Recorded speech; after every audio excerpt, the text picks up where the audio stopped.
بسم اللہ الرحمن الرحیم۔ شروع اللہ کے ببرکت نام سے جو نہایت مہربان اور رحم کرنے والا ہے۔ السلام علیکم ورحمۃ اللہ وبرکاتہ۔ آج اپنے تمام سننے والوں کی خدمت میں نماز مغرب کے بعد کا ایک طاقتور ترین عمل لایا ہوں۔ مستند عمل ہے، سورہ کوثر کا طاقتور ترین عمل ہے، اللہ والوں کا خاص بتلایا ہوا عمل ہے۔ جو لوگ باقاعدہ طور پہ اپنی زندگی سے بالکل مایوس اور تھک ہار چکے ہیں، نا امید ہو چکے ہیں، وہ کہتے ہیں ان کی کبھی کوئی دعا قبول ہو ہی نہیں سکتی، ان کی کوئی حاجت پوری ہو ہی نہیں سکتی، اور وہ اپنے آپ کو بدبخت اور بدنصیب کہہ رہے ہیں۔ آج اللہ والوں کا طاقتور ترین عمل جو وقت کے اعتبار سے بالکل مختصر ہے، لیکن اس کے اثرات آپ کے آنے والی پوری زندگی پہ پڑیں گے انشاءاللہ۔ دولت اور رزق بارش کی طرح چھم چھم برسے گا، آپ کے گھروں سے رزق کی تنگی کا خاتمہ ہو جائے گا۔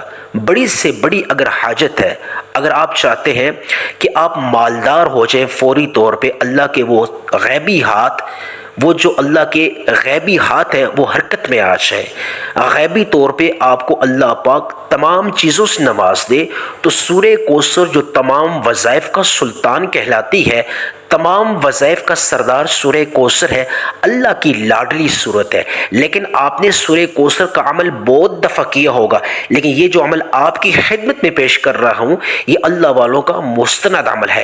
بہت بڑے بزرگ نے یہ عمل بتایا، مجھ تک پہنچا، اپنے تمام سننے والوں کے لیے تحفے کے طور پہ پیش کر رہا ہوں۔ وہ تمام میرے جو سننے والے ہیں جو بالکل اپنی زندگی سے تھک ہار چکے ہیں، وہ چاہتے ہیں کہ صبح عمل کریں تو شام تک اللہ پاک ان کو نواز دے، ان کی تمام حاجات اللہ پاک پوری فرما دے۔ بڑی سے بڑی اگر حاجت ہے رزق کے اعتبار سے، مال و متاع کے اعتبار سے، اگر کاروبار میں برکت کے اعتبار سے، روزگار کے اعتبار سے، اولاد کے اعتبار سے، اپنے ذاتی گھر کے اعتبار سے، اگر آپ کو گاڑی چاہیے، بنگلہ چاہیے، کوئی بھی اپنی زندگی کے ساتھ جڑی حاجت ہے، وہ تمام میرے بیٹے سننے والے جو بے روزگار ہیں، اندرون ملک بیرون ملک روزگار حاصل کرنا چاہتے ہیں، کسی ملک کا ویزا حاصل کرنا چاہتے ہیں، اور اپنی زندگی کے ساتھ بڑی سے بڑی اگر ان کی کوئی حاجت وابستہ ہے، وہ چاہتے ہیں فوری طور پہ اللہ پاک ہمیں سرخرو فرما دے، فوری طور پہ کامیابی ہمارے قدم چومے، اور دولت سے اللہ پاک نواز دے۔ غیبی دولت جو ہوتی ہے وہ باقاعدہ طور پہ وظائف سے ملتی ہے، اللہ والوں کے جو خاص عمل ہوتے ہیں بتائے ہوئے ان سے ملتی ہے۔ جب وہ تمام اعمال کیے جائیں گے بتائے ہوئے طریقے کے مطابق تو اللہ کی غیبی مدد اتر آتی ہے۔ آج اللہ والوں کا وہ خاص عمل آپ کو بتلا رہا ہوں، آپ نے بہت دفعہ کیا ہوگا نماز مغرب کے بعد عمل، لیکن یہ جو عمل ہے یہ باقاعدہ طور پہ اللہ والوں کا خاص عمل ہے۔ سورہ کوثر کو آپ نے مختصر طریقے سے پڑھنا ہے، لیکن اس میں جو مقدار اور ترتیب ہے وہ بالکل اللہ والوں کی خاص بتلائی ہوئی ہے۔ اس مقدار اور ترتیب اور کس لحاظ سے پڑھنا ہے، کس تعداد میں پڑھنا ہے، کون سی شرائط ہے، یہ تمام چیزیں آپ نے سننی ہے، اس کے بعد عمل کو آپ نے کرنا ہے۔ ویڈیو کو اگر آپ نے سکپ کر دیا یا چھوڑ کر کے دیکھا تو جو مقدار اور ترتیب ہے اس سے محروم ہو جائیں گے، وہ آپ سے چھوٹ جائے گی۔ جب آپ عمل کریں گے تو اس میں آپ منمانی کریں گے، اپنی طرف سے کوئی چیز اگر آپ نے ایڈ کی تو پھر وہ عمل قابل قبول نہیں ہوگا، پھر آپ شکوہ کریں گے کہ ہمارا وظیفہ قبول نہیں ہوا۔ اس لیے ویڈیو کو مکمل دیکھیں، اللہ کی کلام میں بہت اثر ہے، 100% اثر ہے۔ انشاءاللہ آپ کو اللہ پاک ارب پتی بنا دے گا۔ سورہ کوثر کو پڑھنے والے کبھی بھی نامراد نہیں ہوتے۔ جتنے بھی لوگ آپ اپنی زندگیوں میں دیکھا ہے، اپنے رشتہ داروں میں دیکھا ہے، عزیز و قارب میں دیکھا ہے، بعض ایسے آپ کے رشتہ دار ہیں، آپ کے عزیز و قارب ہیں جن کو اللہ پاک نے راتوں رات ارب پتی بنا دیا۔ اس کی پیچھے وجہ یہ ہوتی ہے انہوں نے کوئی خاص عمل کیا ہوتا ہے، خاص انہوں نے وظیفہ کیا ہوتا ہے، جب بھی تو اللہ پاک نے ان کو نواز دیا۔ اگر آپ چاہتے ہیں کہ تمام آپ کے رشتہ دار جو آپ سے بالکل آپ سے ناراض ہو چکے ہیں، آپ کی غربت کی وجہ سے، آپ کی مفلسی کی وجہ سے، آپ کی بے روزگاری کی وجہ سے، قرض پہاڑوں جتنا اگر آپ کے اوپر ہے، بے روزگار ہیں، گھر کے حالات ٹھیک نہیں ہیں، آپ چاہتے ہیں کہ راتوں رات اللہ پاک آپ کے گھر کے حالات ٹھیک کر دیں، رزق کی تنگی ہے تو گھر کے کونے کونے سے رزق کی تنگی کا اللہ پاک خاتمہ فرما دے، اگر کاروبار میں برکت نہیں ہے تو کاروبار میں اللہ پاک برکت عطا فرمائے، آپ کو دن دگنی رات چگنی کاروبار میں وسعت اور ترقی آ جائے۔ جو بھی آپ کی حاجت ہے، اگر وہ میری بیٹیاں میری بہنیں جو شادی شدہ ہیں کافی اور عرصے سے، وہ چاہتی ہیں کہ اللہ پاک ان کو نیک اور صالح اولاد سے نواز دے، کیونکہ بیٹا بیٹی جو ہے جس گھر میں نہیں ہے تو پھر وہ گھر تمام تر خوشیوں سے محروم ہے۔ تو اولاد جو ہوتی ہے سب سے بڑی دولت ہوتی ہے، تو یہ بھی خزانہ اللہ کے پاس ہے۔ تو سورہ کوثر مجرب عمل ہے جو باقاعدہ طور پہ جادو جنات کے اعتبار سے، بندش کو توڑنے کے اعتبار سے، رزق کے اعتبار سے، غیبی دولت حاصل کرنے کے اعتبار سے، اولاد کو حاصل کرنے کے اعتبار سے، نرینہ اولاد سے فیضیاب ہونے کے اعتبار سے، ہر لحاظ سے سورہ کوثر کو قرآن مجید کی مجرب سورت کہا گیا ہے۔ اور اس عمل کو آپ نے ضائع نہیں کرنا، عمل کو سیکھ لیں۔ جب آپ عمل کریں گے اس کے بعد اس عمل کے اثرات آپ پہ پڑیں گے، جب ہی آپ یقین کریں گے کہ آج کے اس عمل نے ہماری زندگی کے کائے ہی پلٹ دی۔ تو عمل خاص شروع کرنے لگا ہوں۔ آپ نے صرف اور صرف پابندی یہ کرنی ہے، آپ نے نماز مغرب کے بعد اس عمل کو کرنا ہے۔ نماز مغرب کے بعد کے اور کسی نماز میں آپ نے اس کو نہیں پڑھنا، کیونکہ یہ اللہ والوں کی خاص ترتیب ہے۔ جو مقدار، جو نماز، جو ترتیب بتائی جائے اس کے عین مطابق آپ نے عمل کرنا ہے۔ سب سے پہلے آپ نے نماز مغرب ادا کرنے کے بعد آپ نے یعنی کہ پہلے تو کوشش کریں جو مرد حضرات ہیں وہ اگر گھر میں کرنا چاہتے ہیں، مسجد میں نہیں کرنا چاہتے، تو وہ نماز مغرب باقاعدہ طور پہ باجماعت مسجد میں وہ ادا کر کے فوراً گھر میں آ جائیں، بغیر کسی سے بات کیے اور بوضو مسلے پہ بیٹھ جائیں۔ جو میری بیٹیاں بہنیں ہیں، مائیں بہنیں ہیں، وہ باقاعدہ طور پہ نماز مغرب گھر میں ادا کر کے اور کسی ایسی جگہ کا انتخاب کرے جہاں ان کو کوئی ڈسٹرب نہ کر سکے۔ اس عمل کو شروع کرنے سے پہلے 3 شرائط ہیں۔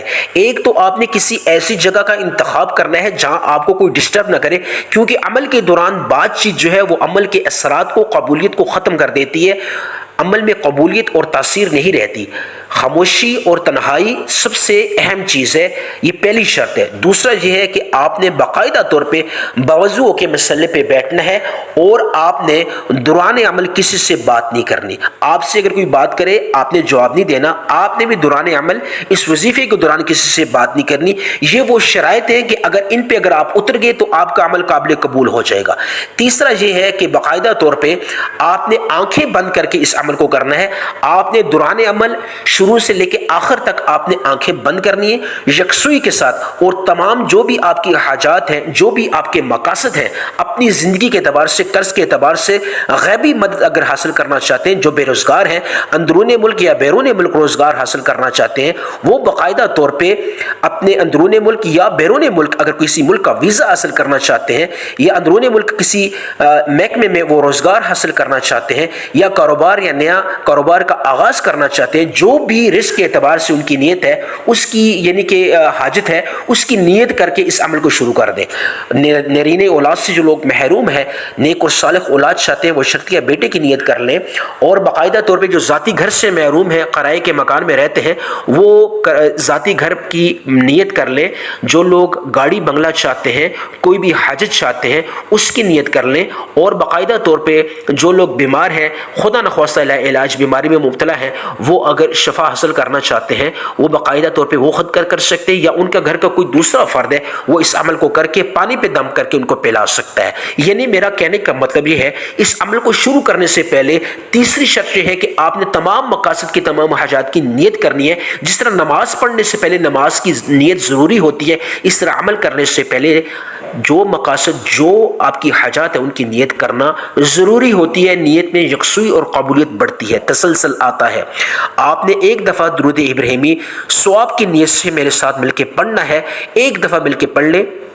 اللہم صلی علی محمد وعلی آل محمد کما صلیت علی ابراہیم وعلی آل ابراہیم انک حمید مجید، اللہم بارک علی محمد وعلی آل محمد کما بارکت علی ابراہیم وعلی آل ابراہیم انک حمید مجید۔ ایک دفعہ درود ابراہیمی پڑھنے کے بعد آپ نے تمام مقاصد، تمام حاجات کی نیت کر کے اعوذ باللہ من الشیطان الرجیم بسم اللہ الرحمن الرحیم پڑھ کے آپ نے اللہ کے 3 نام، یا فتاح ہو، یا کریم ہو، یا رزاق ہو، ان تینوں کو ملا کے پڑھنا ہے۔ یا فتاح ہو، یا کریم ہو، یا رزاق ہو، آپ نے تینوں کو ملا کے ایک شمار کرنا ہے۔ یعنی تینوں کو جب آپ ملا کے پڑھیں گے تو ایک شمار ہو جائے گا۔ یا فتاح ہو، یا کریم ہو، یا رزاق ہو، توجہ فرمائیے، آپ نے مقدار اور ترتیب میں کسی قسم کی کمی پیشی نہیں کرنی، کیونکہ یہ جو مقدار اور ترتیب ہے اللہ والوں کی ہے۔ جو مقدار، جو ترتیب بتائی جائے، اس کو آپ نے مرضی خاطر رکھ کے عمل کرنا ہے۔ اس میں کمی پیشی کر دی تو وظیفہ آپ کا کارآمد نہیں ہوگا، قبول نہیں ہوگا، اس میں اثر اور تاثیر اور قبولیت نہیں رہے گی۔ آپ نے یا فتاح یا کریم یا رزاق ایک بار ہو گیا، یا فتاح یا کریم یا رزاق دو بار ہو گیا، یا فتاح یا کریم یا رزاق تین بار ہو گیا۔ آپ نے یا فتاح یا رزاق یا کریم کو، یا فتاح یا کریم یا رزاق کو 101 مرتبہ پڑھنا ہے۔ یعنی کہ آپ نے تسبیح کے دانوں پہ پڑھنا چاہے پڑھ سکتے ہیں، اپنے دائیں ہاتھ کی انگلیوں پہ پڑھنا چاہے پڑھ سکتے ہیں۔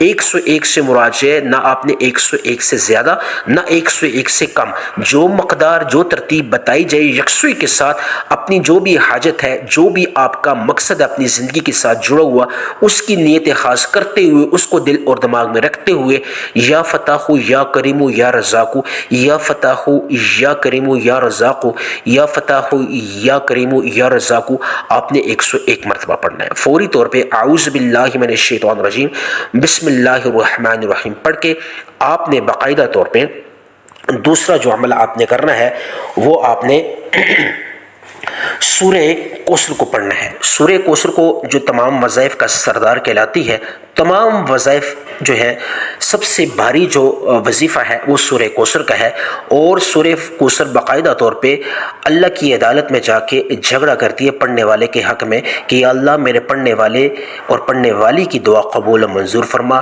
آپ نے ایک دفعہ اعوذ باللہ من الشیطان الرجیم بسم اللہ الرحمن الرحیم پڑھ کے آپ نے باقاعدہ طور پہ تمام مقاصد، تمام حاجات کی دوبارہ سے نیت کرنی ہے۔ جو بھی آپ کی حاجت ہے، جو بھی آپ کا مقصد ہے، اس کی نیت کر کے آپ نے سورہ کوثر کو ایک دفعہ میں پڑھتا ہوں، آپ بھی میرے ساتھ مل کے پڑھ لیں۔ انا اعطیناک الکوثر فصلی لربک ونحر ان شانک هو الابتر۔ یہ باقاعدہ طور پہ خزانہ ہے تمام وظائف کا۔ انشاءاللہ آپ جب پڑھیں گے اس ترتیب سے تو آپ کی ہر دعا قبول ہوگی۔ پھر دوبارہ جب آپ پڑھیں گے سورہ کوثر کو ایک دفعہ تلاوت کر کے بسم اللہ الرحمن الرحیم پڑھ کے سورہ کوثر کو پھر دوبارہ پڑھنا ہے۔ انا اعطیناک الکوثر فصلی لربک ونحر ان شانک هو الابتر۔ آپ نے ہر دفعہ جب سورہ کوثر کو پڑھنا ہے تو آپ نے باقاعدہ طور پہ بسم اللہ الرحمن الرحیم سے آغاز کرنا ہے۔ سورہ کوثر کو کتنی مقدار میں پڑھنا ہے؟ سورہ کوثر کو آپ نے 111 مرتبہ پڑھنا ہے۔ سورہ کوثر کو کتنی مرتبہ پڑھنا ہے؟ 111 مرتبہ۔ اب 111 سے مراد ہے جو مقدار جو ترتیب بتائی جائے آپ نے اس میں کمی پیشی نہیں کرنی۔ 111 سے مراد ہے نہ 111 سے زیادہ نہ 111 سے کم۔ آپ نے یعنی کہ تسبیح کے دانوں پہ پڑھیں یا دائیں ہاتھ کی انگلیوں پہ پڑھیں، آپ نے سورہ کوثر کو مکمل طور پہ 111 مرتبہ پڑھنا ہے، اور ساتھ ساتھ جب بھی پڑھتے جائیں، جب بھی شروع کریں سورہ کوثر کو تو بسم اللہ الرحمن الرحیم لازمی پڑھیں، اور اپنا مقصد اور اپنی حاجت کو بھی ذہن اور دماغ میں رکھتے جائیں، اس کی بھی نیت کرتے جائیں اور سورہ کوثر کو پڑھتے جائیں۔ جب آپ 111 مرتبہ پڑھ لیں فوری طور پہ اعوذ باللہ من الشیطان الرجیم بسم اللہ الرحمن الرحیم پڑھ کے پھر آپ نے اللہ کے 3 نام، یہ تیسرا اور خاص عمل ہے، یا اللہ یا ودود یا لطیف۔ یا اللہ ایک اللہ کا ذاتی نام ہے، 2 اللہ کے صفاتی نام ہے۔ یا اللہ یا ودود یا لطیف، یا اللہ یا ودود یا لطیف آپ نے کتنی مقدار میں پڑھنا ہے یہ توجہ فرمائیے۔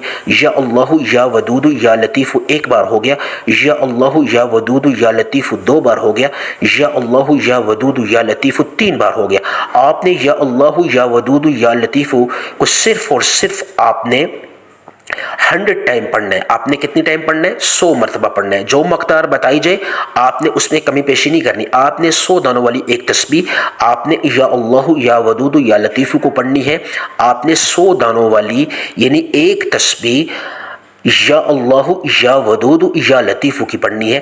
تینوں ناموں کو شمار کر کے، تینوں ناموں کو ملا کے ایک شمار کرنا ہے۔ جب آپ 100 مرتبہ 100 دانوں والی تسبیح جو ہے 100 دانوں والی تسبیح ایک دفعہ آپ پڑھیں گے مکمل طور پہ یا اللہ یا ودود یا لطیف سے، فوری طور پہ آپ نے آخر میں درود ابراہیمی پھر پڑھنا ہے جس طرح شروع میں پڑھا تھا۔